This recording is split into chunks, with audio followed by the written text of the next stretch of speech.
Good morning class, I am your SST teacher of class 5. Today we will start new chapter which is 8 means of transport on page number 40. Open page 40. Today we will read this chapter, so let's start. Transportation plays an important role in the growth and development of a country.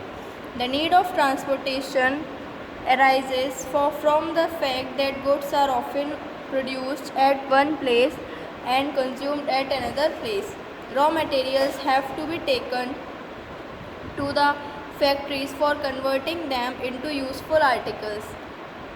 These articles in turn have to be sent to the markets far and near for distribution. Various types of transport system. The transport system in the world is classified into three categories: transport by land, air, water and air. Transport by land depends upon a network of roads and railways. Transport by water makes use of navigable rivers and canals besides the high seas. Transport by air requires big airports equipped with efficient means of communication. The most important feature of the modern means of transport is that they carry a much larger load over longer distance in far lesser time than ever before. Science and technology are helping to make transport faster, cheaper and more convenient. Roadways. The invention of automobile at the end of 19th century resulted in great improvement of roads in various parts of the world.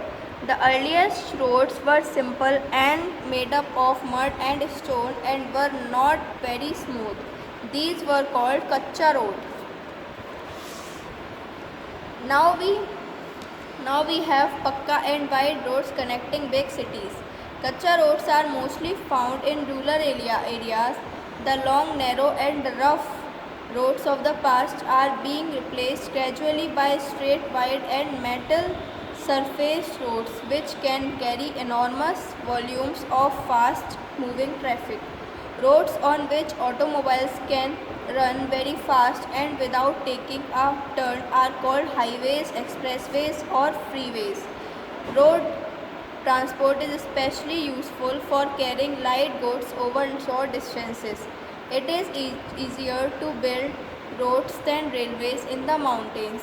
Our country has a good network of all types of roads. We have roads connecting our neighboring countries like Pakistan, Nepal, Bhutan, China, Bangladesh and Myanmar. The amount of road traffic and the variety of vehicles on the road is increasing every day.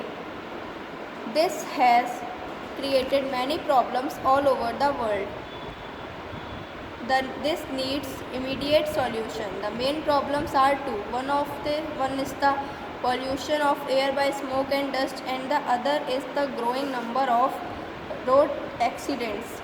The vehicles give out poisonous smoke which is a great danger to our health. The roads have become very crowded due to the increased number of vehicles. The drivers do not follow the traffic rules.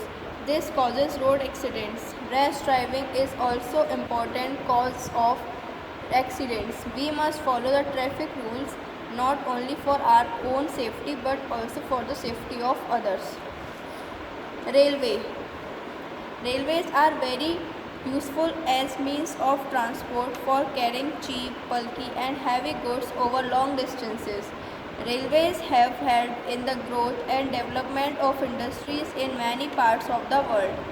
They carry the raw materials to the factories and the finished industrial products to the markets. The British built the railway system in our country.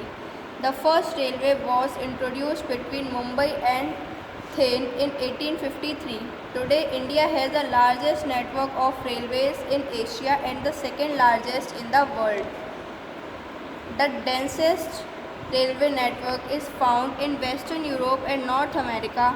The Grand Orient Express runs between Paris in France and Istanbul in Turkey.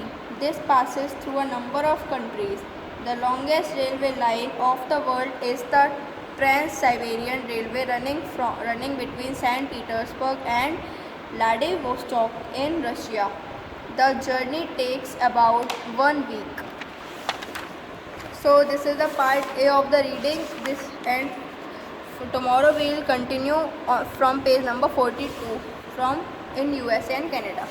So you have to read up to part A. Thank you class and have a nice day. Goodbye.